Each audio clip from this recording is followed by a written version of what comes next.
Taxpayers will therefore be hiring someone with the expertise necessary to look out for how the largest proportion of their tax money is being spent.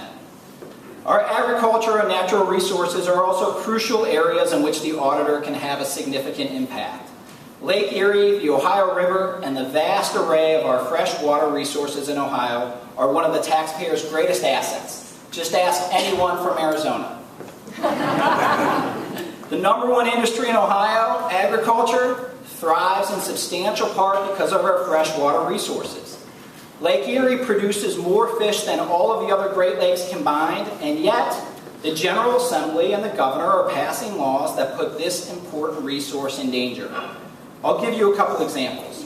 Assuming an individual or business withdraws less than 2.5 million gallons of water from Lake Erie, so 2.49 million gallons of water, you don't need to have a permit to do it. Assuming you're a business or individual and you draw less than 1 million gallons, so 900,000 gallons of water from one of our lakes or from one of our rivers or streams, you too do not have to have a permit, and that is a day-to-day withdrawal individuals can make without any oversight. Such neglect of our resources is unconscionable.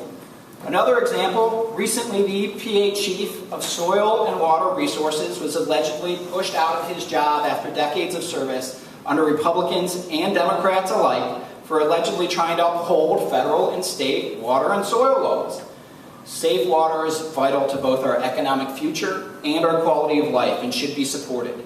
Ohio needs an auditor who works to protect our water and soil resources for all taxpayers.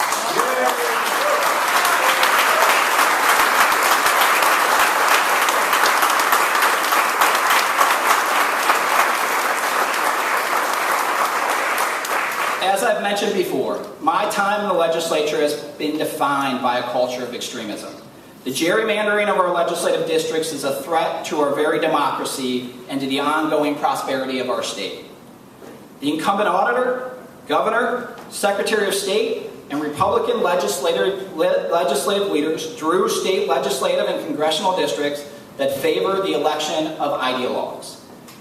With districts that are so skewed, it is no surprise that our leaders feel no incentive or obligation to compromise, even on the most basic and common sense of policies.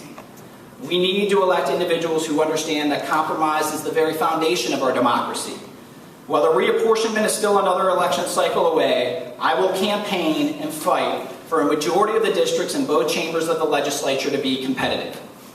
Redistricting should not be about political parties winning. It should be about the people of Ohio winning by having reasonable elected officials who realize it is their job to get things done in the best interest of the Ohio taxpayer.